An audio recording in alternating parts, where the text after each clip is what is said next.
Good evening, and thank you so much for joining us today for this conversation. It's going to be, I think, an extremely insightful conversation, something that we really need to discuss, a topic which is around women's safety and how can women and girls really start to reclaim public spaces. I'm joined in this conversation today by Supreet Singh, who is the co-founder of Red Dot Foundation. And also हमारे साथ हैं गीता देवी खबर लहरिया से. I am Shagun Sabharwal. I am the south Asia director for women lift health. And I think today, as we are in the run up to International Women's Day, जहाँ पे बहुत ज़्यादा चर्चा हो रही है विमेन एम्पावरमेंट को लेके कि कैसे जो विमेन हैं वो अपने पोटेंशियल को रीच कर सकती हैं, और बहुत ज़्यादा इसके बारे में हर तरह के टॉपिक में, हर तरह के सेक्टर में इसके ऊपर बहुत ज़्यादा डिस्कशंस हो रही हैं. And I think there's a lot to discuss. There's a long way forward, and there are opportunities, there are challenges. But one of the basic foundational things is that on the one hand, we really want the women and girls in India to progress, to rise, realize their full potential. But on the other hand, we are still failing to give them some of the most basic things that one needs to be able to, navigate the world, which is just basic safety. And चाहे हम दिल्ली में रह रहे हैं, या हम मुंबई में हैं, या हम किसी गांव में हैं, हर तरह से women and girls are continuing to face sexual harassment. And this sexual harassment ranges all the way from comments, from looks which are unwanted, to going all the way to rape and other types of sexual violence. So I'm really excited that we have two women today here with us. I would like to hand over quickly to Supreet so that she can introduce herself. Over to you, Supreet. Thanks, Shagun. So before I start, I was just hoping Sanjana could pin the three of us. Otherwise, I can see at least 17, 18 people on the screen. It's a little bit of yeah, thanks, Sanjana. So hi, everyone. My name is Supreet. I am the co-founder of Red Dot Foundation and Beyond Black. Red Dot Foundation is an NGO that works on gender justice, safety, and equity. We have a flagship program called Safe City, where we crowdsource data on sexual violence. We are in 12 countries, and India, of course, we are in 8 cities at the moment. So, the idea behind that was something I'm going to tell you a little later. But what I also do is I'm also a writer, I'm an author, I'm a film director, and I'm a yoga acharya. I'm also a certified counselor, so I'm also a psychotherapist. So these are things that I'm very passionate about, and I have kind of brought all of them together in the work that I do at my NGO and in my films. Back to you, Shagun. Thank you. Great. Thanks a lot, Supreet. That's such a well-rounded profile. I wish I could, do all of these different things that you're currently doing and having such a holistic life, but really commendable regarding the initiative that you've started, bringing in data, trends, really helping us hone in on where the problem areas are and what can be done. Because if you don't recognize and diagnose the problem well, the solutions are going to be really far off, and most of the times they don't even work for the problems that we are trying to solve for. So very excited to talk to you. Gita देवी, सुप्रीत जी ने अभी अपना परिचय दिया और हमें बताया कि कैसे उनकी जो संस्था है जो उन्होंने शुरू की थी, वो महिलाओं और लड़कियों की सेफ्टी और सुरक्षा के लिए काम कर रही है, डेटा कलेक्ट कर रही है, और हम उनसे काफी इसके बारे में बातचीत करेंगे. लेकिन क्या आप अपना भी प्लीज हमें परिचय देंगी, थोड़ा सा खबर लहरिया के बारे में और अपने बारे में जरा हमें बताएंगी ब्रीफ में. Over to you. जी, मेरा नाम गीता देवी है और मैं यूपी के बांदा जिले से हूँ. खबर लहरिया में मैं 2009 में जुड़ी थी. तब से मैं खबर लहरिया में काम कर रही हूँ. खबर लहरिया भी एक ऐसा मंच है, ऐसा न्यूज रूम है जहाँ पर महिलाओं को, जो कम पढ़ी लिखी हैं, हाशिया पर चढ़ी हैं, उन महिलाओं को निकाल के वो जगह देता है. धन्यवाद गीता देवी जी, आपका जो खबर लहरिया ने काम किया और जो चंबल मीडिया अभी और काम कर रहा है, आगे बढ़ रहा है, उससे आई थिंक हम सब वाकिफ हैं, और जो लोग नहीं हैं, it's a highly inspiring story. It has got a lot of traction globally as well as in India, and I think this is really how women are also changing the shape and world of journalism, and not just in, again, the mainstream media, but this is something which is really coming from the grassroots and is trying to bring about a huge difference by holding different powerful people, accountable. So Geeta Devi, धन्यवाद हमें join करने के लिए. तो I would like to kick off this. Sorry, आप कुछ कह रही थी? नहीं, बस धन्यवाद मैं भी कह रही थी. Acha, thank you. Okay, so I think we have quite a few people who have joined us today. Thank you so much for joining us.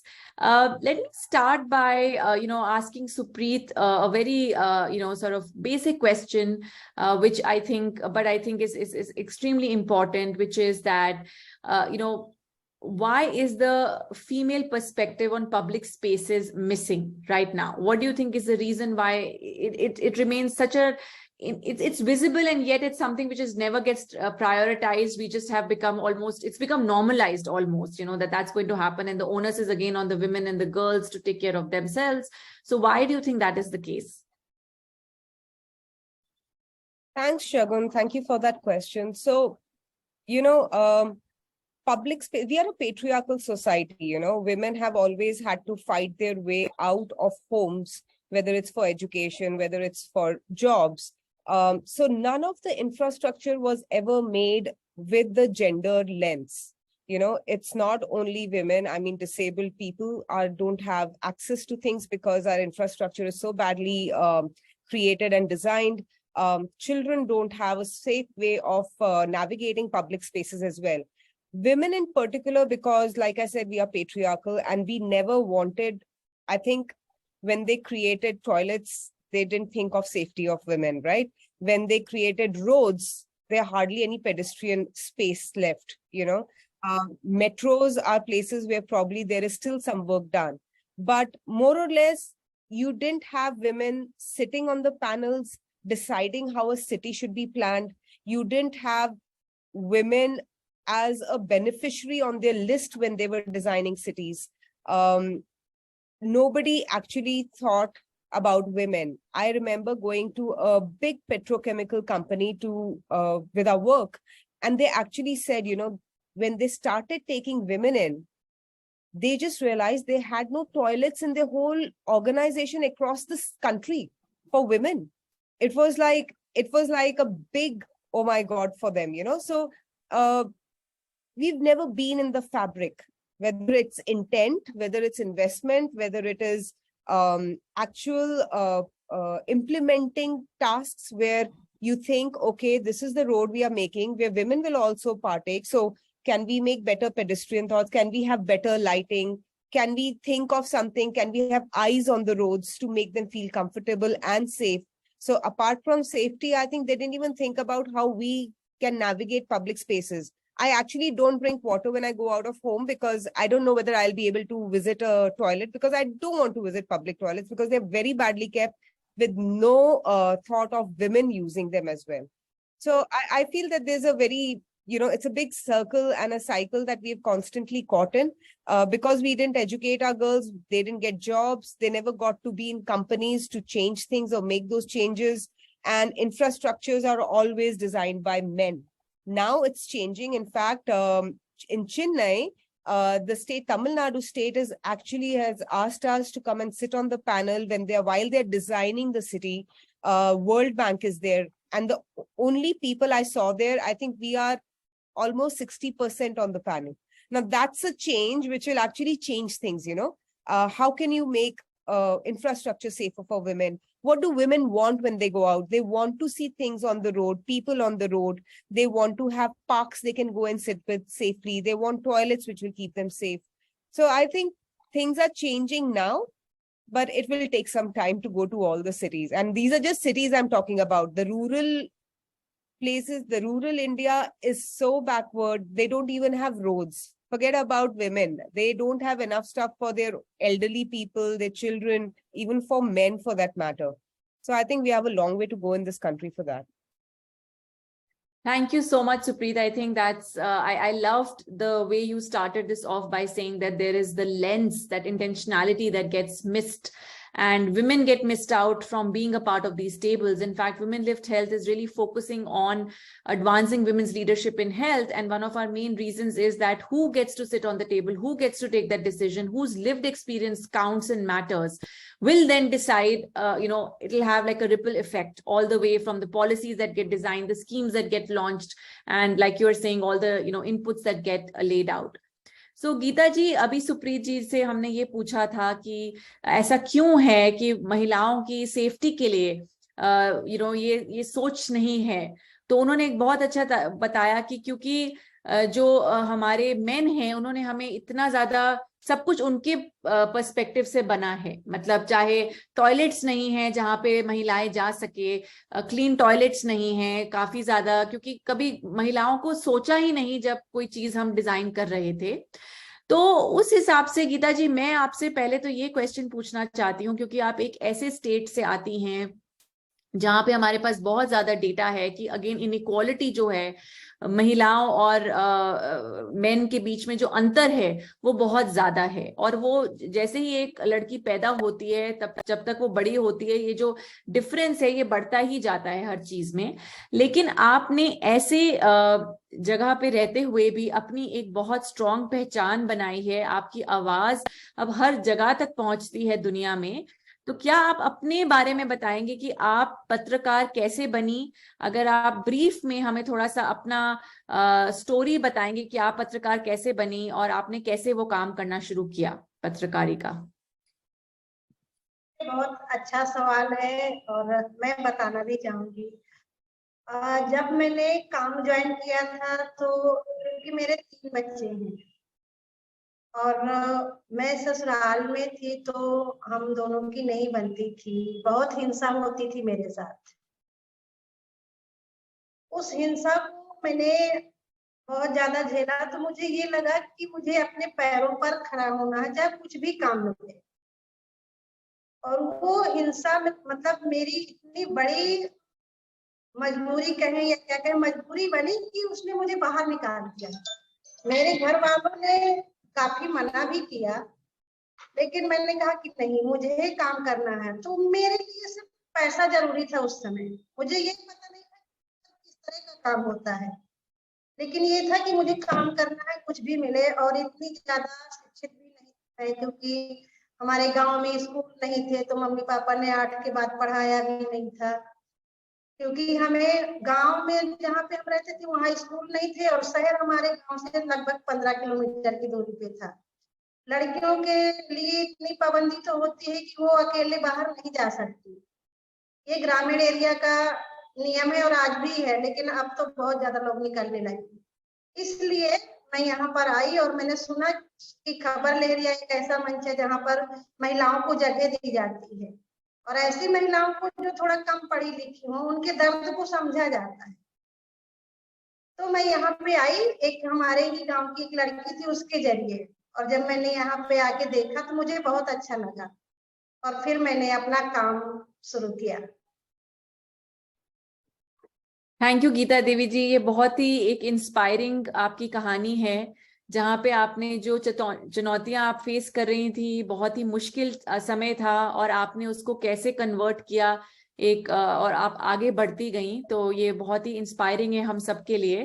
तो धन्यवाद उसको शेयर करने के लिए।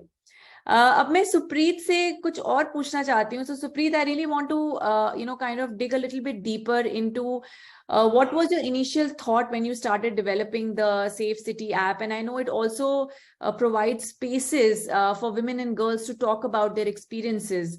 So I would just love to hear from you into, what was your initial thought, and today when you see it, what is the role that it is playing according to you?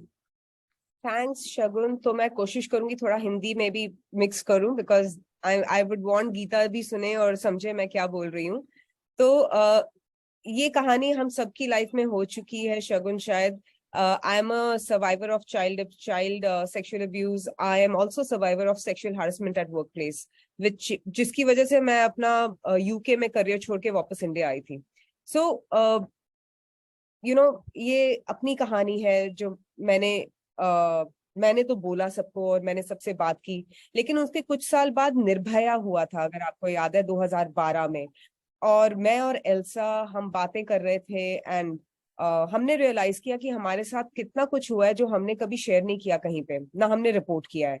मैंने किया था अपना, उन्होंने नहीं किया था, हमारे दोस्त भी ऐसे ही थे। तो हमने रियलाइज किया कि प्रॉब्लम दो है।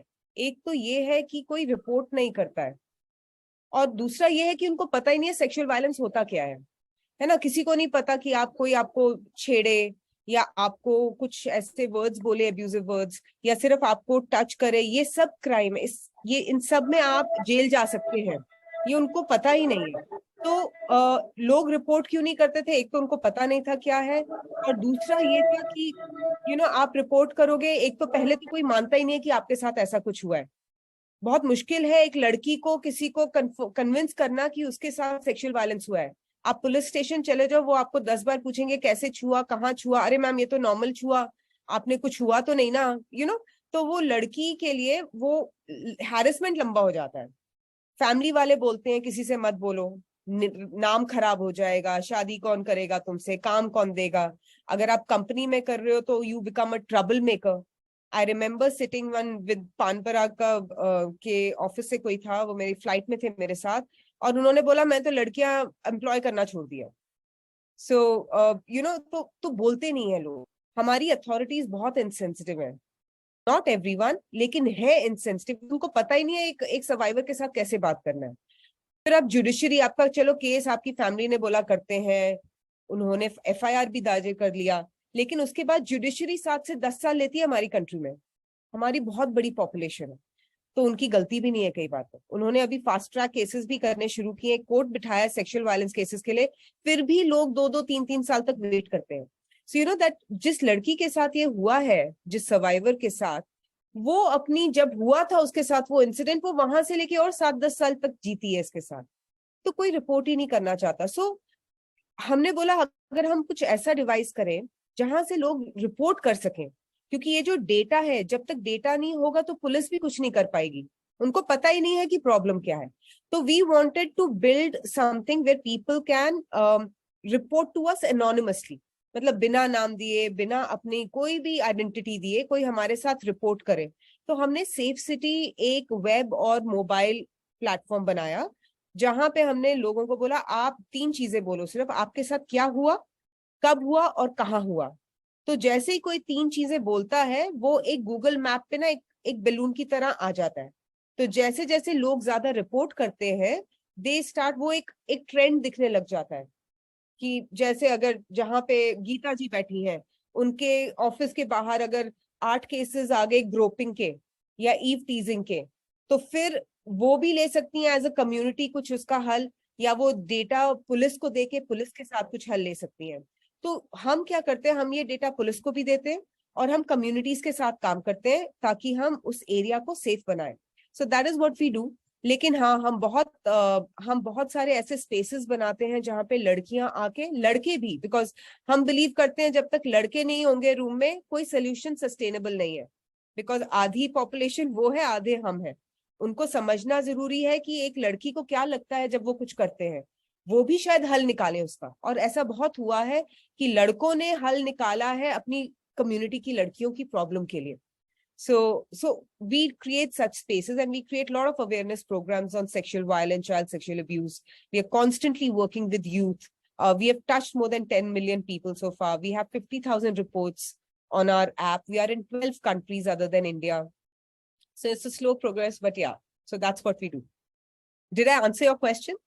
Yes, absolutely. आपने you answered it so well, and I think आपका भी इनका भी example देख के सुप्रीत का हमें we can just realize that the problem is इतने सारे levels पे problem है। एक जो shame की feeling है कि मैं खराब हूँ, वो लड़की क्यों experience करती है जबकि act और behavior कहीं और से होता है। So I think going from there all the way to how women don't report because of this reason, और उसके लिए कोई स्टेप नहीं हो पाता, या फिर जैसे सोसाइटी भी उसको नॉर्मलाइज कर देती है कि ठीक है जीना पड़ेगा इसके साथ और कोई तरीका नहीं है। तो I think you've touched on a lot of important things, and I think you've also talked about the power of data. and the trends and how this can really help those who can or who are in a position to take action, right? Geeta ji, अब मैं आपसे ये question पूछना चाहती हूँ कि अभी हमने जैसे सुप्रीत जी से सुना, अगेन बहुत बार ऐसा होता है कि जो हम सुनते हैं वो ज्यादातर सिटीज के बारे में होता है, बड़ी बड़ी सिटीज के बारे में, पर जो गांव में जहाँ पे आप रहते हैं प्रदेश में, तो वैसे भी सबको पता है कि बहुत ज्यादा क्राइम है वहां पे, बहुत ज्यादा सेफ्टी नहीं है, लड़कियों के लिए भी लड़कों के लिए भी, लेकिन लड़कियों के लिए स्पेशली वो एक पूरा स्टेट का थोड़ा जो उनका डेटा है बहुत अच्छा नहीं है। तो मैं आपसे पूछना चाहती हूँ कि जो गांव में आप रहते हैं, जो आपका समाज है, वहां पे जो लड़कियां हैं उनको क्या चुनौतियां फेस करनी पड़ती हैं अगर उन्हें एक सार्वजनिक स्थान पे जाना है या उनको स्कूल जाना है, या उनके लिए आपका मतलब आप थोड़ा सा बताएंगे कि गांव में कैसा पिक्चर है इसका? देखिए, पहली बात तो अपने घर से ही चुनौतियां होती हैं लड़कियों को। एक तरह का भेदभाव होता है कि आप लड़की हो तो आप ये नहीं कर सकते हो, आपके लिए बंधन है कि आप यहीं तक सीमित हो। आप घर का झाड़ू पोछा कर सकते हो, आप खाना बना सकते हो, आप घर में रह सकते हो, बाहर नहीं निकल सकते हो। आप फोन नहीं चला सकते हो क्योंकि उसमें गलत चीजें होती हैं। लड़का है तो वो कहीं भी जा सकता है, वो बाहर पढ़ने भी जा सकता है, बाहर घूम फिर भी सकता है। तो ये सारी चीजें घर से लागू होती हैं पहली बात तो वहां से लड़कियों को बहुत लड़ाई करनी पड़ती है, माँ बाप को समझाना पड़ता है। तो ये एक पहली चुनौती होती है कि वो अपने परिवार को कैसे डील करती है। जब परिवार को डील करके वो बाहर निकलती है तो जो बाहर के लोग हैं, आस पड़ोस के लोग हैं, उनकी चुनौतियां होती हैं। अरे फलाने तो अपनी बेटी को इतनी देर रात तक बाहर निकाले हुए है, पता नहीं कहाँ से आ रही है, क्या करके आ रही है, कैसे आ रही है। बहुत बड़े लोग हो गए हैं, लड़कियों को छुट्टा छोड़ देते हैं, कोई ख्याल नहीं रखते हैं। तो ये सारी चुनौतियां होती हैं कि लड़कियों को हर तरह से तोड़ा जाता है कि उसका मनोबल कैसे गिरे और कैसे सिर्फ अंदर रहे। फिर उसके साथ हिंसा करेंगे, उसको टॉर्चर करेंगे, बातें करेंगे, कहाँ गई थी, किस लड़के के साथ घूम रही थी, क्या कर रही थी। तो ये सारी चीजें होती हैं और इन बस चुनौतियों को फेस करने के लिए हर तरह की, चाहे वो समाज की हो चाहे परिवार की हो, दोनों तरह की लड़ाई लड़के लड़कियों को बाहर निकलना पड़ता है। कई बार क्या होता है कि बहुत सी लड़कियां हैं कि वो उस लड़ाई को न लड़के बैठ जाती है चुपचाप, क्योंकि उनको लगता है क्या करें, हमारे पीछे कोई लगने वाला नहीं है, लड़ाई हम लड़ नहीं सकते, उतने सक्षम नहीं है घर से, तो इससे अच्छा बैठ जाओ। तो लड़कियों का मन भी है कि वो पढ़ाई करें, आगे बढ़े, जॉब करें, लेकिन फिर भी वो नहीं जा पाती।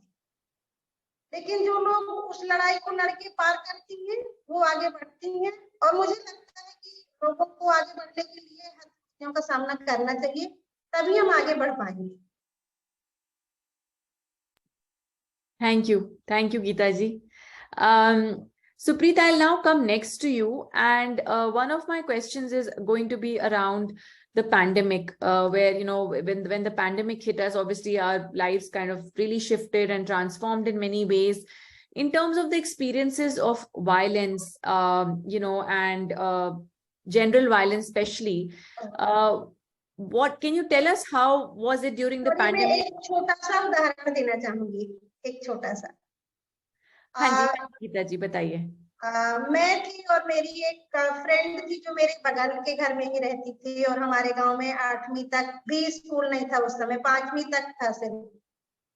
तो मेरे पापा ने गांव के पास में ही नाम लिखवा दिया, बोले कि आप यहाँ पढ़ने जाया करो, रोज नहीं तो किसी किसी दिन चले जाया करो, मैं छोड़ूंगा, जब पेपर होगा तो हम दिलाने जाएंगे। तो मैंने कहा कि ठीक है। लेकिन जो मेरे बगल की लड़की थी, उसकी माँ बाप ने इतना उसको डांटा, इतना हिंसा की उसके ऊपर कि समझिए वो लड़की वहां तक जा नहीं पाई, और उसकी 13 साल की उम्र में ही शादी कर गई, 13 भी नहीं उसका हुआ था। तो वो सीन जो मैंने देखा तो बहुत मतलब बुरा लगा कि इस तरह की हिंसाएं होती हैं, और फिर बीच में समाज तो यही चाहता है, तो बोल भी नहीं सकता कोई। नहीं, आपने ये जो उदाहरण दिया उससे हमें ये दिख रहा है कि सेफ्टी एक है कि जो बाहर के लोग हैं, मगर घर में भी काफी ज्यादा प्रेशर आता है, क्योंकि और उससे भी जो लड़कियां हैं वो वहां तक पहुंच नहीं सकती जहां उनकी कैपेबिलिटी है, जहां उनके सपने हैं, जो वो करना चाहती हैं। और ये सब हर चीज में, जैसे आपने बोला, चाहे पढ़ाई करने की बात आए या किसी तरह का निर्णय लेना है जो उनकी लाइफ को इम्पैक्ट करता है, वो सब भी बाहर के लोग या उनके घर के लोग ही करते हैं और समाज यही चाहता है। तो आपने ये बहुत अच्छा आपने ये पूछा, बताया उदाहरण देके। हमारा जो आज टॉपिक है, हम इसमें आपने जो बोला वो सारी चीजें तो अच्छी हैं, ऊपर से गर्ल्स और लड़कियां जो है उनको क्या सेफ महसूस होता है, या उनको हमेशा ऐसा लगता है कि उनपे कोई किसी तरह का अत्याचार ना करे बाहर से, जैसे अपने घर से वो स्कूल तक जा रही हैं, या तो उस हिसाब से आपको क्या लगता है आपके गांव में और आप जहाँ रहती हैं वहां पे वैसे सेफ्टी है? क्योंकि एक तरह से देखा जाए तो गांव में सब एक दूसरे को जानते हैं, तो हो भी सकता है कि इस तरह की प्रॉब्लम वहां कम घटती हो एज कम्पेयर टू सिटी, जो इतना बड़ा है, इतने लोग हैं। तो आपका क्या कहना है कि जो सेफ्टी की जहां तक बात आती है, तो वो कम है या ज्यादा है? नहीं, सेफ्टी तो काफी होती है यहाँ पर लोगों के लिए, क्योंकि लोग अपनी लड़कियों को जब बाहर निकालते हैं तो उनके पीछे किसी ना किसी को जाना ही होता है। ये लोग अपने से करते हैं, खुद में उनको इतना आत्मविश्वास नहीं होता कि वो अपनी लड़कियों को बाहर अकेले भेज सके। बहुत लोग होते हैं भेजते हैं तो ग्रुप में भेजेंगे कि मान लो गांव में 10 लड़कियां हैं, तो 10 लड़कियां पढ़ रही हैं, तो आप साथ में चले जाओ, एक गाड़ी बुक हो गई, आप वहां चले जाओ, गाड़ी वाला जाएगा वहां तक छोड़ देगा, फिर वहां से वापस ले आएगा। तो ये बहुत ज्यादा होता है। हाँ, तो मतलब कि क्योंकि वहां पे ऐसे सुरक्षित स्पेसेस नहीं है, तो उसका ये मतलब है कि लड़कियों का आना जाना ही रिस्ट्रिक्टेड हो जाता है। So there mobility gets restricted, that's the price they have to pay, because there is not a lot of safety, and that is a very different way in which the lack of safety is being translated into a village। तो मतलब मैं ये कह रही हूँ गीता जी कि जो हम कहते हैं ना कि मुझे सेफ नहीं लग रहा है या मेरे को सुरक्षित नहीं लग रहा, सिटी में वो एक अलग तरीके से होता है, और गांव में वो एक अलग तरीके से दिख रहा है हमें, क्योंकि जाना ही बंद कर देती हैं बेचारी, उनको जाने के लिए सबको जाना पड़ता है। तो वो भी एक बात है, मतलब एंड में तो हमें ही सफर करना पड़ता है, अंत में तो हमें ही सैक्रिफाइस करना पड़ रहा है इसमें। ठीक है, तो लड़कियों में सफर करना पड़ता है। हाँ जी। सो सुप्रीत, मैं अब सुप्रीत जी से ये क्वेश्चन पूछना चाहती हूँ next, which is really about कि COVID का, I had touched upon it, but can you tell us a little bit about what happened during the pandemic? How is the situation now? If you could just compare and contrast for us. Sure, absolutely.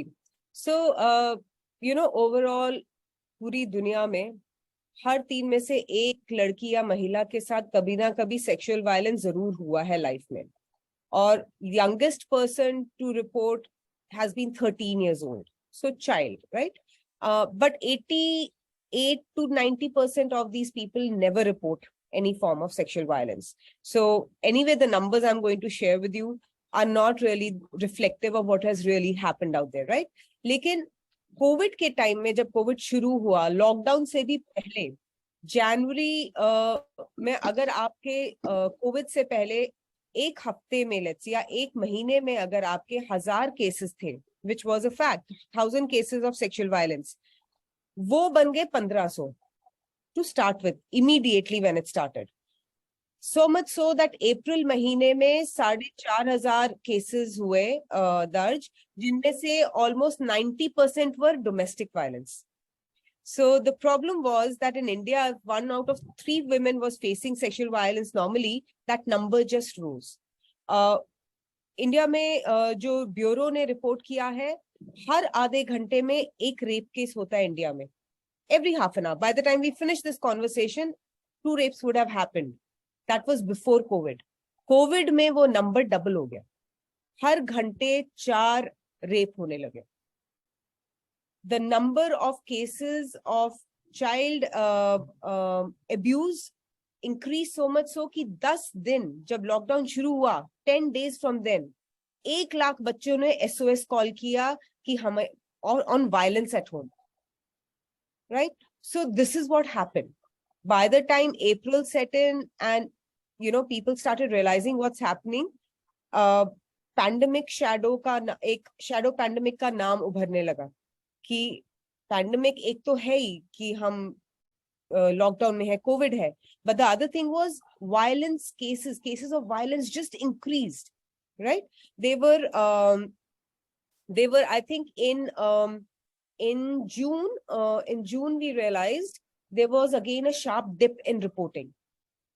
Now that is the problem, right? If 89% of these cases were domestic violence, in June they started seeing a spike down, right?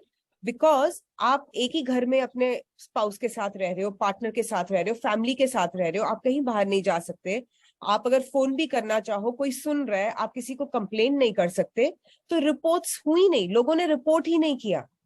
But उस time पे जितने NGOs हैं जो काम करते हैं और women के साथ, गर्ल्स के साथ, उनको बहुत कॉल्स आने लगे, मैसेजेस आने लगे. Like we got personal calls, personal messages from women we know. मतलब 60 साल की औरत भी बोल रही है कि very well to do rich family के सुप्रीत, कोई है क्या शेल्टर होम जहां हम जा सकते हैं? So I had to work with some of them कि एक बैग रेडी रखो, उसमें ये सब रखो, कुछ भी प्रॉब्लम हो फोन करो. Then we got in touch with the police to say that if a case happens, how can you help? Because nobody was ready for supporting these women for this kind of a problem. So Ministry of Women ने फिर one stop centers double किए, जबकि 2 ही हैं बॉम्बे में, लेकिन उन्होंने फिर hotels को कोशिश किया, अगर होटल्स अवेलेबिलिटी देंगे. Nothing happened. We basically had a beggar's home which was opened up for any woman who had a problem. Now, women were not ready to go to those places. So the problem just kept on aggravating. Kerala में, I don't know आप कितने लोग जानते हो, केरला में एक 19 साल की लड़की ने अपने हस्बैंड को बोला कि लॉकडाउन में मैं अपने पेरेंट्स के पास जाना चाहती हूँ क्योंकि दे आर रियली ओल्ड, मैं उनके साथ रहना चाहती हूँ थोड़ी देर.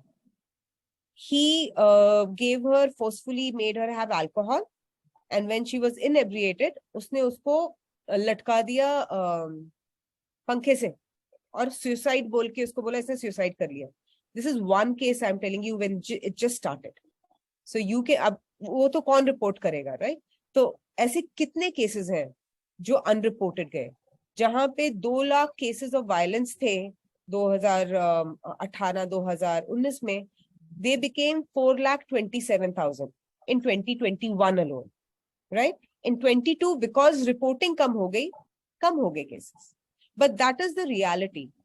Children, women were the most vulnerable during the pandemic, not because of COVID, but because of violence which was happening by their own family members.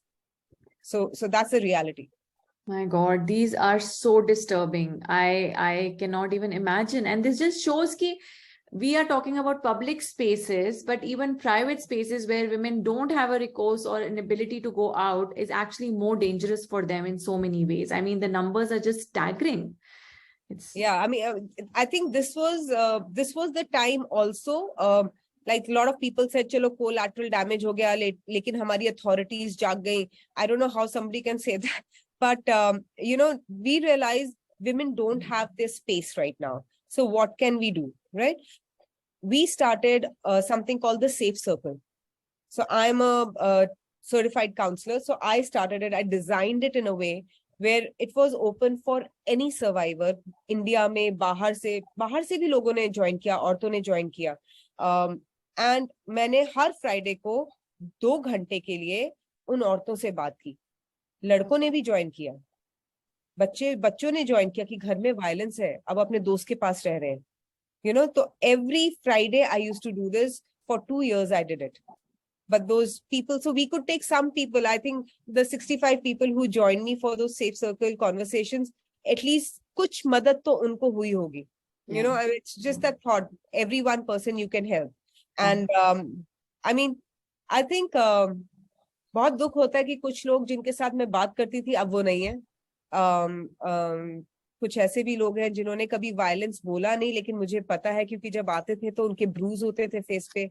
वो कहाँ बैठते थे, कभी बैठते थे बाथरूम में जाके, सो दैट किसी को पता ना चले कि वो बात कर रहे हैं.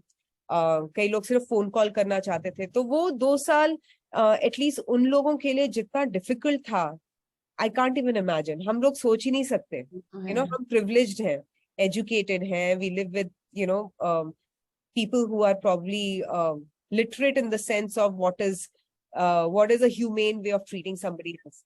But कितनी औरतें हैं जो तो मेरे ख्याल से जिनकी डेथ्स हो चुकी हैं और जो बोल ही नहीं पाए कि वायलेंस हो रहा है उनके साथ. Like I told you, Kerala का केस, ऐसे कितने केसेस हैं. But I don't want to bring out all the stories here now.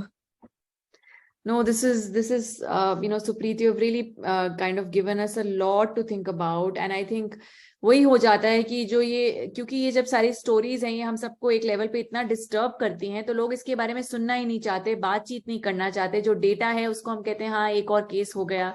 तो whatever you are telling us, मतलब ये एक ऑलमोस्ट एक इमरजेंसी सिचुएशन है इंडिया में. एंड मैंने भी in fact a few weeks ago I had attended this national consultation on violence against women, and मैंने ये सोचा है कि women leaders का होना इसमें कितना ज्यादा जरूरी है, क्योंकि women का lived experience, उनके perspectives, और एक women है ऐसी जिसने देखा कि हॉस्पिटल में जितने केसेस आते थे वो छुप के आते थे, वो सिर्फ मेडिकल असिस्टेंस के लिए आते थे, पर वो होते वायलेंस केसेस थे.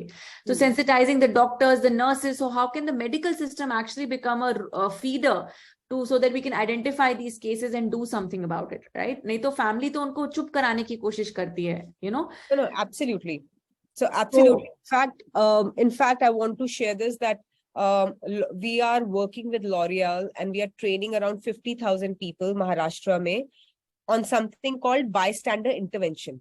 अगर आप पब्लिक स्पेस में हो, आपको लगे किसी के साथ कुछ गलत हो रहा है, वायलेंस हो रहा है, अब्यूज हो रहा है, तो आप कैसे उस सिचुएशन को डिफ्यूज कर सकते हो बिना अपने आप को हार्म किए या किसी को हार्म किए. तो वो 1 घंटे का ट्रेनिंग है जो हम सबको दे रहे हैं. एंड बहुत सिंपल चीजें हैं. लाइक अगर आपके घर के पास में अगर आपको चिल्लाने की आवाज आ रही है, जैसे मेरी सोसाइटी में हुआ है ये कि बहुत चिल्लाने की और लड़ाई की आती थी आवाज, तो मैंने जाके घंटी बजाई, मेरे को चीनी चाहिए. कोई नहीं करता आजकल के जमाने में, लेकिन किया. ये बहुत छोटी सी चीज है और ये घर की बात है किसी के, राइट? वो बोलते हैं बेल बजा दो किसी के घर में जाके, तो एकदम से कोई आया, सिचुएशन डिफ्यूज हो जाती है. आप रास्ते से जा रहे हो, अगर कोई किसी लड़की के साथ आपको लग रहा है कोई छेड़खानी कर रहा है, कुछ कर रहा है, आप सिर्फ जाके बोलो हाय इतने दिनों बाद मिली, कहाँ थी तुम, वो खुद भाग जाएगा. आप कुछ नहीं कर रहे हो ऐसा गलत. तो हम ये चीजें सिखा रहे हैं, and this is something I think which everyone should do. We can take this conversation later, Shagun. Geeta ji के साथ भी अगर हम ट्रेन कर सकते हैं आपके लोगों को, we'll definitely need to do that, because ये छोटी छोटी एरियाज हैं जिनको आप अगर स्ट्रेंथन कर दो ऐसे सिचुएशन में हेल्प करने के लिए या इंटरवीन करने के लिए विदाउट हार्मिंग योरसेल्फ और others, I think we will start creating a safer and a stronger community, whether health workers है या हम है, civilians. Yeah, absolutely. I think Supreet, आपने my next segue was going to be कि हमने बहुत मतलब प्रॉब्लम की बहुत हमने बात की, चर्चा की कि कितनी बड़ी प्रॉब्लम है, हर लेवल पे प्रॉब्लम है. हमने ये भी देखा कि गांव में इसका क्या इम्प्लीकेशन होता है. अब हम थोड़ा सा सॉल्यूशंस की तरफ मूव करते हैं, और आपने already you have touched upon कि क्या कर सकते हैं हम और आप कॉमन लोग भी इसमें कुछ कर सकते हैं, हिस्सा ले सकते हैं अगर ऐसे हमारे सामने कुछ हो रहा है. In fact there are some questions जो आ रहे हैं चैट पे. बट उससे पहले मैं गीता देवी से ये पूछना चाहूंगी, क्योंकि हम अब सॉल्यूशन की बात कर रहे हैं कि क्या कर सकते हैं हम इस प्रॉब्लम को कम करने के लिए. और इसमें पहले सुप्रीत जी ने एक चीज मेंशन करी थी, वो था कि जो बॉयज हैं और जो मेन हैं, ठीक है, उनका क्या रोल है, उनको हम कैसे, उनको अगर हम जब तक नहीं उनसे बात करेंगे तो हम शायद बहुत आगे नहीं बढ़ सकते, क्योंकि प्रॉब्लम काफी तरफ से सबको मिलके करनी है. हमें मेल एलाइज की जरूरत है, मतलब जो आदमी हमें सपोर्ट करे. तो गीता जी, मैं आपसे ये पूछना चाहती थी कि अगेन जहां से आपने बताया कि जिस समाज में काफी ज्यादा रिस्ट्रिक्शंस हैं कि लड़कियां क्या कर सकती हैं, उनको क्या करना चाहिए, उनका ज्यादातर जो उनका अस्तित्व है वो उनके पति और बच्चों की सेवा करने में है, उनको बाहर नहीं जाना चाहिए. तो उस हिसाब से आपको लगता है कि इस सोच को अगर हमें बदलना है, अगर हमें ये नॉर्म्स को चेंज करना है कि क्या कर सकता है कोई, क्या नहीं कर सकता, ये ठीक नहीं है वो चीज, तो उसमें आपको क्या लगता है कि हम जो आदमी हैं और लड़के हैं उनका क्या रोल होना चाहिए, उनको हम कैसे इसमें लेके आ सकते हैं? आप थोड़ा सा बताएंगे उसके बारे में. देखिए, पहली बात तो पहले और अब में काफी बदलाव हुआ है. अगर मैं बात करूं कि 2002 में जब खबर मीडिया शुरू हुआ था, तब की कुछ और स्थिति थी और अब की कुछ और स्थिति है. काफी बदलाव हुआ है, लेकिन फिर भी अभी भी मुझे लगता है कि जो संगठन है उनको और मजबूती के साथ, नेटवर्क के साथ काम करने की जरूरत है। लोगों के बीच में, खासकर पुरुषों के बीच में जागरूकता फैलाने की जरूरत है, क्योंकि ग्रामीण क्षेत्र में आज भी जागरूकता की बहुत कमी है। शिक्षित भले लोग हो गए हैं, लेकिन अभी भी वो भेदभाव को मिटा नहीं पा रहे हैं। वो सोचते हैं कि बस पुरुष सत्ता है तो पुरुष सत्ता है। उनके घर में होता क्या है ना, कि पहले से वो लोग देखते आ रहे हैं कि हमारे दादा ऐसे थे तो हमको भी ऐसे बनना है, हमारे पापा ऐसे थे तो हमको भी ऐसे बनना है। और वही सोच कहीं ना कहीं जो घर के अंदर चार दीवारी में कैद है, वो महिलाओं की भी है। तो इस सोच से बाहर लाने के लिए हमें उनके बीच जागरूकता फैलाने की, उनको एक साथ जोड़ के बैठाने की, समझाने की, ये बहुत ज्यादा जरूरत है। उनके बीच में बदलाव लाने की जरूरत है, और ये धीरे धीरे होगा। आपने बहुत सही कहा गीता जी, और आपने जो ये बात कही है इसको हम इंटरजेनरेशनल कहते हैं, कि मतलब पीढ़ियों से जो आती है, मेरे पिता ने ऐसे किया, मेरे दादा ने ऐसे किया, तो मुझे भी ऐसे ही करना है। तो हमें कहीं पे इसको तोड़ना है, इस साइकिल को तोड़ना है। और आप जो कह रही हैं ये सब कर सकते हैं। जागरूकता जो हमें करनी है वो बहुत ज्यादा जरूरी है, क्योंकि ये भी सच है कि जो सिटीज हैं, शहरों में काफी बदलाव ज्यादा तेजी से आ रहा है एज कम्पेयर टू गांव, क्योंकि गांव में लोग बहुत ही ज्यादा मतलब जुड़े हुए हैं वो पुरानी प्रथाओं से और पुराने उससे, और भेदभाव भी बहुत ज्यादा है कास्ट को लेके, आपके जेंडर को लेके। ये सारी जो चीजें हैं, मतलब मैं ये नहीं कहती कि शहरों में नहीं है, शहरों में भी है, लेकिन गांव में वो बदलाव और धीरे धीरे आ रहा है। और ये जो आप कह रहे हो कि जागरूकता से हम शुरू कर सकते हैं, ये बहुत ही जरूरी है। बच्चों को, बहुत लड़कों और लड़कियों को स्कूल में ही ये एजुकेशन दी जानी चाहिए। इक्वालिटी क्या होता है, कैसे हम एक दूसरे के साथ इक्वल हमें समझना चाहिए सबको। तो बहुत सारे क्वेश्चंस भी आ रहे हैं चैट में, बड़े इंटरेस्टिंग इंटरेस्टिंग क्वेश्चंस आ रहे हैं। तो मैं, बिफोर हम क्वेश्चंस पे आए, मैं चाहती हूँ कि सबको मौका मिले क्वेश्चन पूछने का। मैं ये जरूर चाहती थी, I wanted to get some closing remarks from both of you before we move to the questions. तो Supreet, I wanted to just hear from you again a little bit more on the solution side. You've talked about male allyship. You've also talked about the importance of creating awareness, of bystander training. You've also talked about how in the design of things itself, now there are state governments such as, Tamil Nadu, who are giving you a seat on the table and giving other women a seat on the table. What other things do you think we should be doing are already happening? So over to you.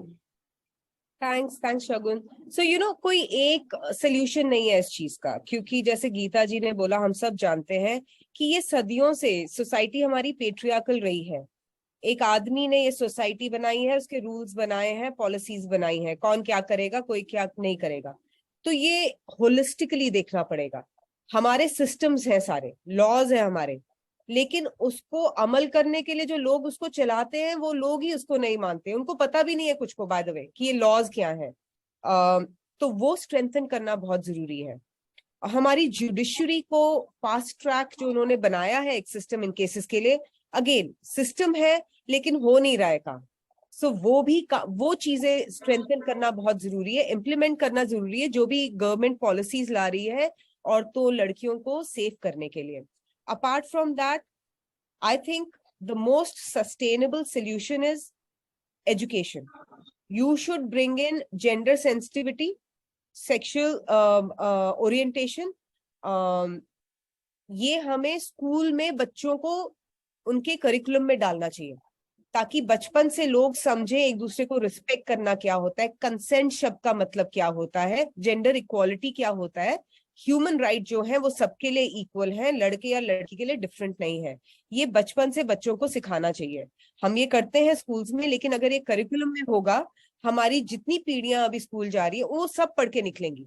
आप सोचो 10 साल के बाद जो बच्चे अभी से पढ़ के निकलेंगे, तो उनको ये सब समझ नहीं आएगा ये क्यों वायलेंस करना है। They will not understand that, they will understand how to respect each other. So that's very important. I think that's the most sustainable way. Mentoring, जो आज ऑलरेडी लोग हैं बाहर, मेंटरिंग एक बहुत इंपॉर्टेंट चीज है। We work a lot on creating mentorship programmes.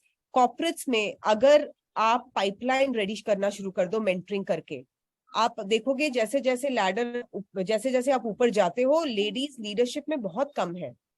मेरे ख्याल से अगर हम 17% है वर्कफोर्स में लेडीज, उसमें से 20% भी नहीं है जो लीडरशिप रोल्स में है, राइट? तो वो mentorship, whether they are men or other women who are already there, they need to mentor the women under them, the girls under them, build the capacity to be able to lead, right? There should be a mandate to have a woman on every panel.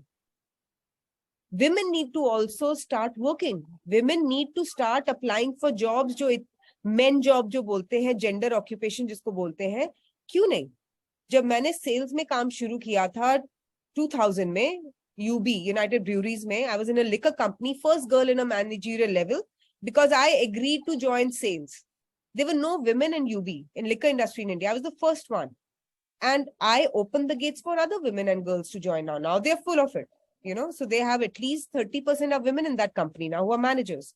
Politics में लड़कियां नहीं है. Media में आप गिनी चुनी लड़कियां होंगी जो आपकी मीडिया में है. And I'm not talking anchors and all only. Women who are leading in leadership roles, because that's where the decisions come in from. वहां से subjects आते हैं, आप किस पे बात करो. कई बार हम ऐसी चीजों पे बात ही नहीं करते हैं जब तक उसका कोई क्या बोलते हैं एंटरटेनमेंट क्वेश्चन नहीं होता है या कोई कंट्रोवर्शियल क्वेश्चन नहीं होता है. So if you can put a woman there to decide, the things can change. They bring in a different perspective. So these are a few ways to do that. Bystander intervention. I think our authorities really need to be trained. They really need to be sensitized because they are the ones who are first responders. So they need to be sensitized first. So I think I'm stopping right on dot because we have the questions time now. Great. Thanks a lot, Supreet. I think this is absolutely well said. And Women Lift Health, that's why we exist, because the gap in leadership and who gets to sit on the table, who gets to decide is something that really needs to change.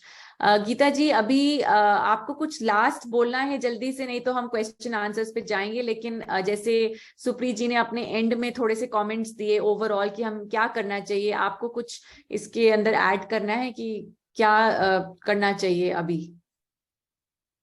देखिए, मुझे लग रहा था कि जागरूकता तो है ही, लेकिन जैसे प्रीत जी ने बताया कि स्कूलों में बच्चों को पढ़ाना चाहिए.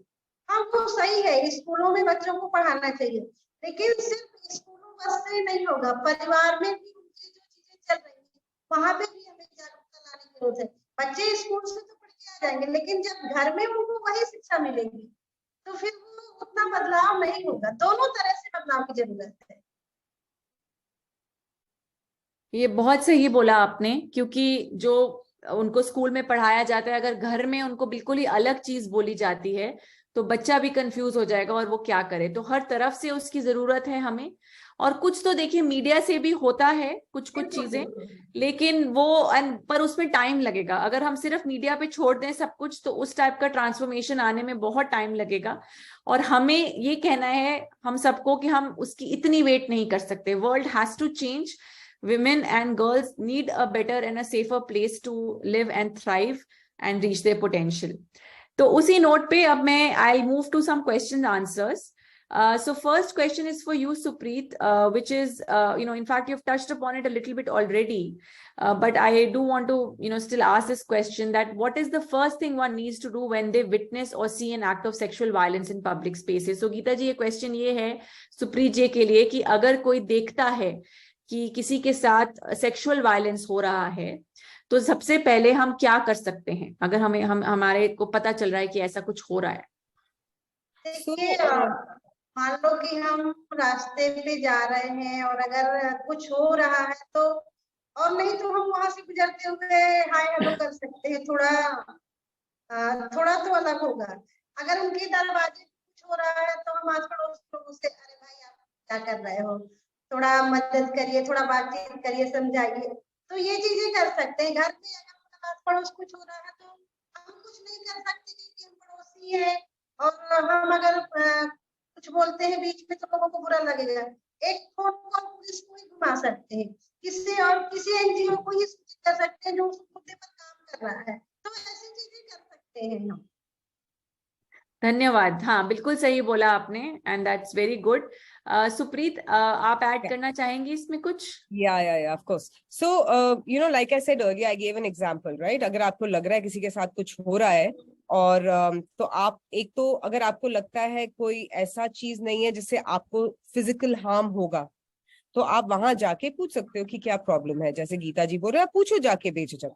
लेकिन मोस्टली हमने क्या देखा है कि ऐसी जगहों पे जो दूसरा आदमी है वो एग्रेसिव हो जाता है। अगर कोई ऑलरेडी वायलेंस कर रहा है पब्लिक स्पेस में, वो ऑलरेडी उसका स्टेट ऑफ माइंड वायलेंस का है, राइट? तो आप जाके डायरेक्शन पूछ लो, या आप लड़की को बोलो, हाय बड़े दिनों बाद मिली हो, कहाँ थी तुम, मतलब क्या हो, हाँ तुम ठीक हो, ओके फाइन, चलो let's go and have coffee, चल बात करते हैं वहां जाके। और आप उस लड़की को वहां उस एरिया से ले जाओ। अगर आपको लगता है कि इतना एग्रीवेटेड है वो सिचुएशन, बहुत सीरियस है, आप नहीं कर पाओगे, क्योंकि लेट्स से आप बहुत फ्रेल लड़की हो, आप छोटे हो हाइट में, या आप पतले हो, आपको लग रहा है कि आप नहीं कर, या आपको डर लग रहा है इस सिचुएशन में जाने के लिए, तो आप आसपास जो लोग हैं उनको भी पूछ सकते हो, कैन यू हेल्प, यहाँ पे कुछ हो रहा है। या आप वहां पे ट्रैफिक पुलिस है या कोई पुलिस स्टेशन, आप फोन कर सकते हो। नंबर्स जो होते हैं वो अब सबको याद है, 100, बच्चों का है तो 1098, आप फोन करके बोल दो यहाँ पे ये प्रॉब्लम हो रही है। So starting with yourself, you can actually ask people around you, and then you can go and call the authorities if the situation is so bad. Because we have noticed in the last few days, women and children have been attacked with weapons in public spaces, right? जो लड़की ने वहां जाके, और कई बार ऐसा भी होता है, वो आपको अगर वो याद है, वो जो हुआ था एक केस जहाँ पे एक लड़की को एक गाड़ी ने कोई 13 किलोमीटर तक नीचे घसीट के ले गई थी जो गाड़ी, उसमें लोगों ने देखा, लोगों ने वीडियो बनाया, पुलिस को नहीं फोन किया। तो अगर कोई कर देता, शायद वो पहले पकड़ते उसको, और कुछ होता, वहां पे बच जाती शायद। But that's the thing, we don't want to do anything, we are a complacent society. हमें लगता है उसका मामला है, वो कर ले, लेकिन आई थिंक वो सोच, इंटेंट हमें चेंज करना पड़ेगा, एंड ये छोटी छोटी चीजों से हम we can defuse the situation. में क्या होता है ना, कई बारी खासकर ग्रामीण क्षेत्रों की अगर बात की जाए, शहरों में भी होता है कि जब एक दो बार ऐसी चीजें होती है तो लोग सोचते हैं कि अरे इनका पहले से कुछ चक्कर चल रहा होगा, दूसरी को लेकर के लड़ाई झगड़ा हो रहा होगा, कौन बोले इनके बीच में जाने देते, ये लोगों के अंदर ज्यादा सोच हो जाती है। हाँ, सही सही बोला आपने Geeta ji. Thank you so much Supreet. अभी I will ask the next question. अब हमारे पास 10 मिनट बचे हैं और थोड़े और क्वेश्चंस हैं, तो हम लोग ये सारे कवर करना चाहूंगी मैं। Supreet, this is for you. Could you take us through the data journey of Red Dot? How do you leverage the crowdsourced data to steer impact? तो गीता जी, आपके लिए मैं ट्रांसलेट कर देती हूँ। ये क्वेश्चन पूछ रहे हैं कि जो ये रेड डॉट है उसका जो जर्नी है वो कैसे हुआ, वो जो डेटा कलेक्ट करते हैं, मतलब लोग कॉल करके बोलते हैं हमारे साथ ऐसा हुआ, उस सबको कलेक्ट करके वो कैसे आगे इसको यूज कर रहे हैं। So when we started the journey, it was not easy because एक तो ये बहुत नया कॉन्सेप्ट था इंडिया के लिए, और कहीं जाके कुछ रिपोर्ट लेना बहुत मुश्किल था। कोई अपने आप नहीं आता आपके वेब प्लेटफॉर्म पे या मोबाइल पे रिपोर्ट करने के लिए। तो जब हमने शुरू किया था, हम एक्चुअली लोगों को मिलते थे, जहां हम वर्कशॉप्स लेते थे अवेयरनेस के, जेंडर सेंसिटिविटी के, सेक्सुअल वायलेंस के अवेयरनेस के। हम वहां पे फिजिकली उनसे रिपोर्ट लेना शुरू करा हमने। So that was the starting. Slowly, of course, now we are 50,000 plus in reports. Now people have become used to how to use the app also. But how we use this data is, जब हम initially जहां से हमने data collect किया, even we wanted to see efficacy क्या है, इसको कैसे use कर सकते हैं हम लोग, मतलब effectively कोई करेगा कि नहीं, क्योंकि anonymous reports थी.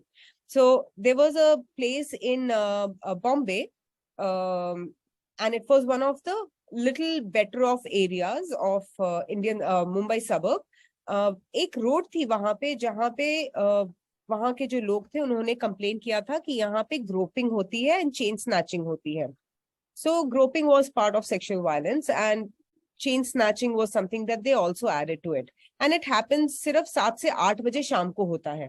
बाइक पे आते हैं लड़के और ये करके जाते हैं. तो कुछ ऐसे 20 रिपोर्ट्स हमने कलेक्ट की थी वो कम्युनिटी से वहां से. तो हम वहां के लोकल SHO गए, पुलिस स्टेशन गए, और हमने उनको वो 20 रिपोर्ट्स दिखाई, वहां जो इंस्पेक्टर थे.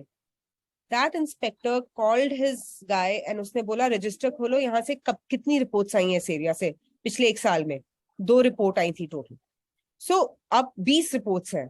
तो उन्होंने जो कांस्टेबल का वहां पे बीट पेट्रोलिंग था, उसने वो टाइमिंग 7 से 8 कर दिया, जिस टाइमिंग में वो रिपोर्ट हो रही थी सेक्सुअल वायलेंस के cases. And overnight there was a change.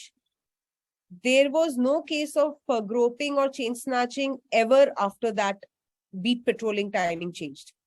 So that's how we use the data. So currently we send the data to Delhi, Bombay and Goa police. And initially Delhi वाले हमारे साथ बैठ के देखते थे कि क्या क्या इसमें क्या है। उनको समझ नहीं आता था, जैसे हम डेटा भेजते थे कि इसका क्या मतलब है, ये कैसे दिख रहा है। लेकिन वो इतना आसान है एक्चुअली। आप सब अगर डाउनलोड करोगे safe city app, it's very easy, it's very simple. So we used to sit with them initially.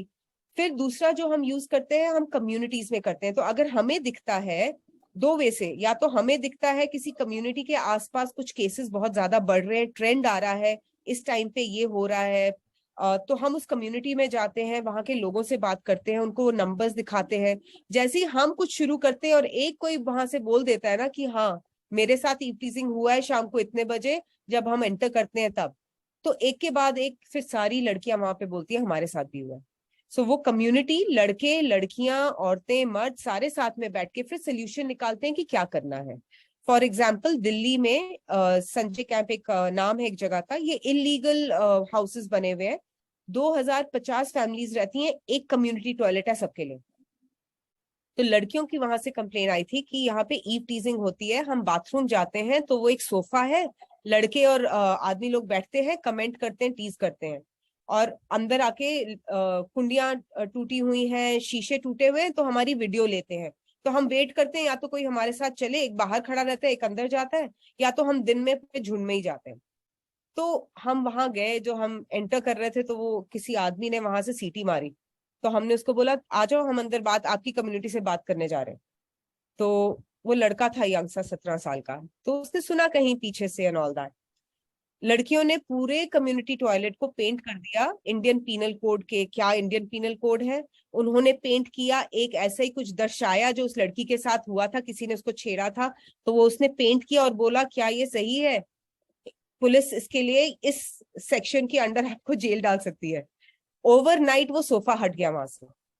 And वो लड़का जो वहां बैठ के सीटी बजा रहा था, अब वो हमारा एम्बेसडर है, सेफ सिटी एम्बेसडर है अपने एरिया में। तो ये कुछ वेज हैं। अगर आप डाउनलोड करते हो आज शुगुन या गीता, आप अगर कहीं मीटिंग के लिए जा रहे हो, आप जूम इन करके देख सकते हो कि उस स्ट्रीट पे कोई केसेस तो नहीं हुए सेक्सुअल वायलेंस के, अगर उस टाइम पे जिस पे आप जा रहे हो। तो आप डिसाइड कर सकते हो कि आप अपना टाइमिंग चेंज कर दो मीटिंग का, या आप जगह चेंज कर दो। तो इंडिविजुअल्स को भी ये काम आता है। So that's what we do with the data. Okay, thank you.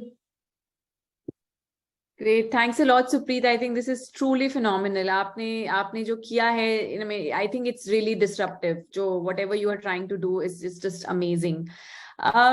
एक और क्वेश्चन है गीता जी, शायद आप अगर आंसर कर दे, क्योंकि ये ज्यादातर विलेजेस वगैरह को लेके ये क्वेश्चन है कि जो ऐसे छोटे शहरों में या फिर गांव वगैरह में ज्यादातर जो डिजिटल डिवाइस है, आपका फोन हो गया, ज्यादातर फोन ही होते हैं लोगों के पास, वो भी एक आदमी या एक पुरुष है जो उसको कंट्रोल करता है ज्यादातर।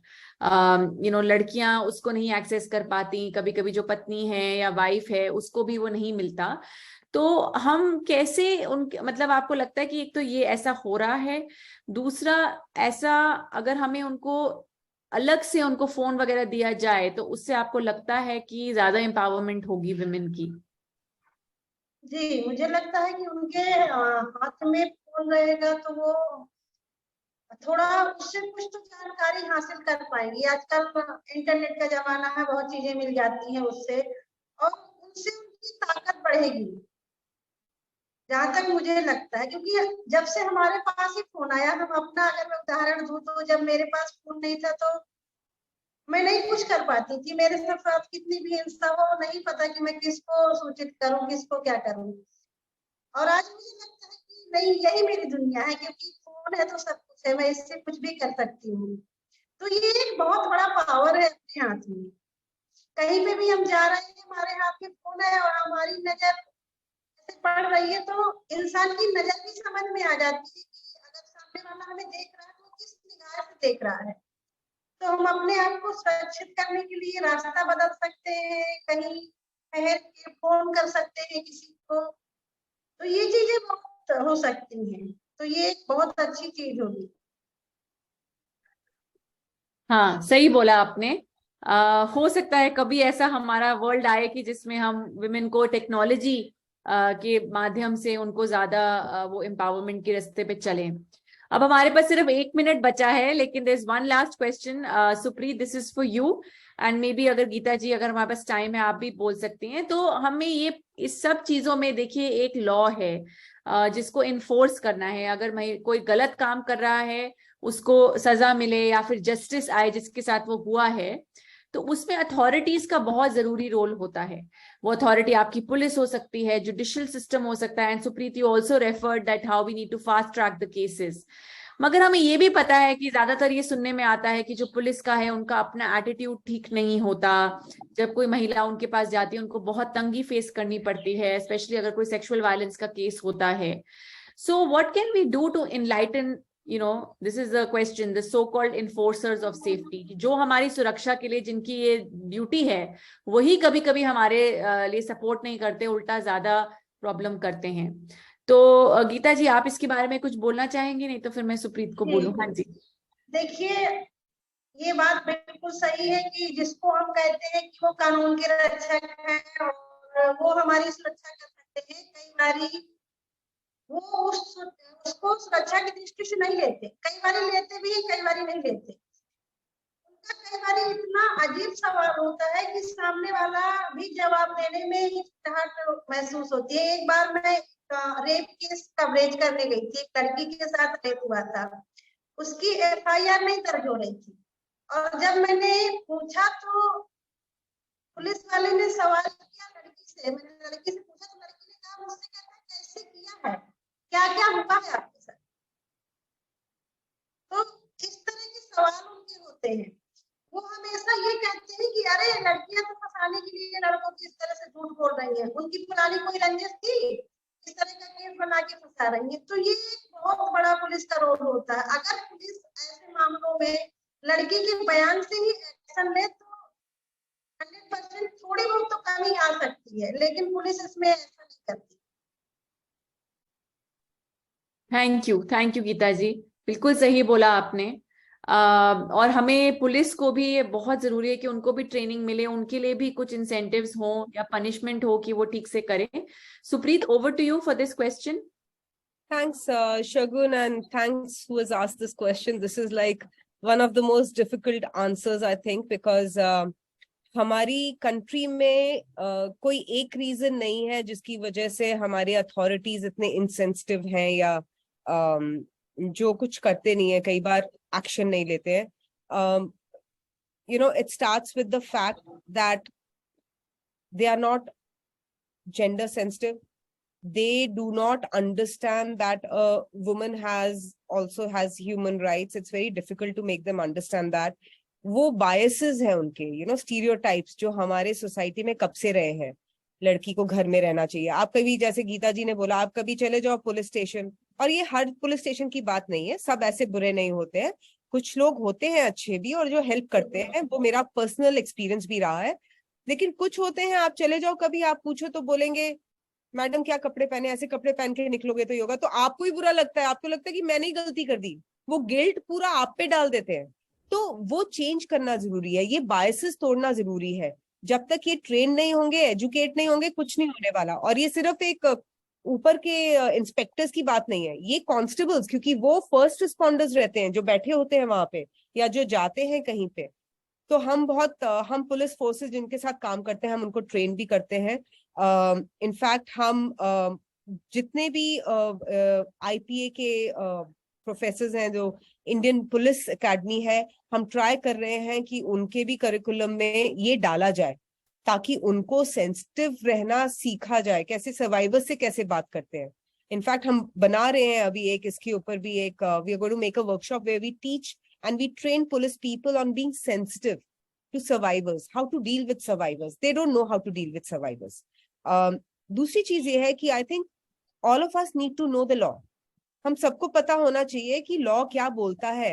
इंडियन पीनल कोड में औरतों के खिलाफ अगर कुछ हुआ है तो कौन सा सेक्शन अप्लाई होगा, ताकि जब आप पुलिस स्टेशन जाओ और वो बोले अरे मैम छुआ ही तो था, कुछ नहीं होता, आप उसको बोलो भाई साहब ये सेक्शन है, सेक्शन इसके अंडर मैं रिपोर्ट करना चाहती हूँ, आप मेरा एफआईआर दर्ज कीजिए। वो अगर आपको नॉलेज रहेगी ना, वो आपको गोल गोल नहीं घुमा सकते। तो ये एक रियलिटी मैं आपको बताती हूँ कि जो पुलिस स्टेशन होते हैं इनका ग्रेडिंग सिस्टम होता है। आपके कितने केसेस आए हैं उतना ग्रेड आपका कम होता है, इसलिए वो एफआईआर नहीं दर्ज करते हैं। ये एक बहुत सिंपल सी चीज है उनके लिए, तो वो नहीं करेंगे। अपार्ट फ्रॉम पावर प्ले होता है, छोटी जगहों पे पावर प्ले बहुत होता है, किसी बड़े रिच आदमी ने कुछ किया है औरत के साथ, वो कभी नहीं रिपोर्ट लेंगे आपकी। लेकिन आपको अगर सिस्टम पता है, आपको पता है अगर वो कांस्टेबल नहीं ले रहा, इंस्पेक्टर नहीं ले रहा, उससे ऊपर कोई ना कोई तो है, कुछ सिस्टम है। So we should also be aware of our rights and the law. It is a long and I would really say if you all can report anonymously also about it, I think सबको report करना चाहिए। गीता के area में सब गीता को ही लिख के भेज दो ये हो रहा है, वो तो मतलब मीडिया है, उनसे ज्यादा ताकतवर कोई नहीं है उनके क्षेत्र में, तो वो कुछ पीछे पड़ेगी तो वो देखेंगी कि वो कर रहा है काम। पुलिस के खिलाफ भी अगर कोई रिपोर्ट हो, करो बिंदा, किसी को तो रिपोर्ट करो, हायर अथॉरिटीज को करो, एनोनिमसली करो, बट वो रिपोर्ट बहुत जरूरी है, किसी को कोई उसके लिए सोल्यूशन निकालने के लिए कोई उस पर तभी एक्ट करेगा। तो that's so far that is it. And सारे पुलिस वाले ऐसे नहीं होते हैं, बहुत अच्छे भी हैं, बहुत सारे मेरे दोस्त हैं जो पुलिस में हैं, and they are all very good people, but yes, there's a lot of corruption which also causes these things. It's not only about them being difficult or hard to us. जो चीज है जो इनको करना चाहिए, जहां पे करना चाहिए, I am sorry I am saying this, but the system needs to pay our enforcers better so corruption can go out and they can just do their jobs. ये बहुत बड़ी चीज है, मतलब लोगों के लिए छोटी है और शायद मैंने कुछ बोल दिया कंट्रोवर्शियल, लेकिन उनकी पे बहुत खराब है। आप कभी जाके देखो पुलिस स्टेशन में 10 दिन तक रहते हैं उनके, ऐसे वो डॉर्म्स नहीं होते बच्चों के स्कूल में, वैसे उनके वो रहते हैं, कपड़े वहीं टंगे हैं, सफोकेशन हो रही है, वही रहते हैं बेचारे 10-10 दिन। तो these things also need to improve ताकि वो भी अपना काम कर सके अच्छे से। That's it, Shagun. Thank you. Great. Gita जी, आप कुछ कहना चाहते हैं? Any final words? बस यही, जैसे कि मैंने भी पहले यही कहा था कि ज्यादातर पुलिस इन मामलों में काम नहीं करती, लेकिन ऐसा नहीं कि सभी लोग ऐसे होते हैं। दूसरी बात, कई परिवार भी ऐसे होते हैं। अगर मैं ज्यादातर जातिगत बताऊं, बड़े कास्ट के लोग होते हैं ना, तो उनके साथ अगर कुछ होता भी है तो वो घर से ही दबाने की कोशिश करते हैं। अरे हम आगे मीडिया में बताएंगे, हमारी इज्जत बर्बाद होगी, हमारी लड़की की इज्जत खराब होगी, कोई शादी नहीं करेगा लड़की से, ये वो। तो ये चीजें भी बहुत आती है निकल कर कई बार, जबकि नहीं होना चाहिए, इन पे आवाज उठनी चाहिए। तो ये भी बहुत होता है। बिल्कुल सही बोला। Thank you so much, Supreet and Geeta. I think we have run over time now, but this was such a riveting conversation. मैंने इतना सीखा है इससे, आप दोनों से, और मैं आज मतलब होप है, काफी होप है। नहीं तो ज्यादातर ये जब हम देखते हैं हमें लगता है कि इतनी बड़ी प्रॉब्लम है, how do we even think about tackling it. But Supreet, what you are doing is absolutely amazing and fantastic. And I think this is how we can create change that will last, that is at scale. And we're really giving the power somewhere. We are giving the space to these girls and women to come out. और जहां तक law की बात है, अभी हमने हमारी जो विमेन लिफ्ट हेल्थ ने भी एक सेशन किया था sexual harassment in workplaces पर। And one of the things that came out was that our law, जो हमारा कानून है वर्क प्लेस सेक्सुअल हरासमेंट का, वो सबसे ज्यादा इवॉल्व्ड है even as compared to many other countries. Even they have talked about being stared at as actually a sexual offense. लेकिन लोगों को उसके बारे में पता नहीं है। तो मतलब मैं कह रही हूँ कि लिखने में तो पॉलिसी और लॉ तो है, काफी कंट्रीज में तो वो भी नहीं होता, मगर उसकी इम्प्लीमेंटेशन, उसकी अवेयरनेस, वो सब अगर हम लोग मिलके काम करें, सेफ सिटी जैसी एप्स को यूज करें, I think we can really make a difference. Thank you everyone for joining, and special thank you to again Supreet and Geeta ji. धन्यवाद आपका, आपने जो हमें बताया बहुत ज्यादा इम्पोर्टेंट था. आपने जितने भी पॉइंट्स दिए बहुत अच्छे थे वो सारे. And let's hope that we will continue to solution and problem solve for this. So thanks everyone. Thank you. Thanks, Thank you. Shagun. Thanks, Geeta ji, and thank you everyone for being here. Thank you.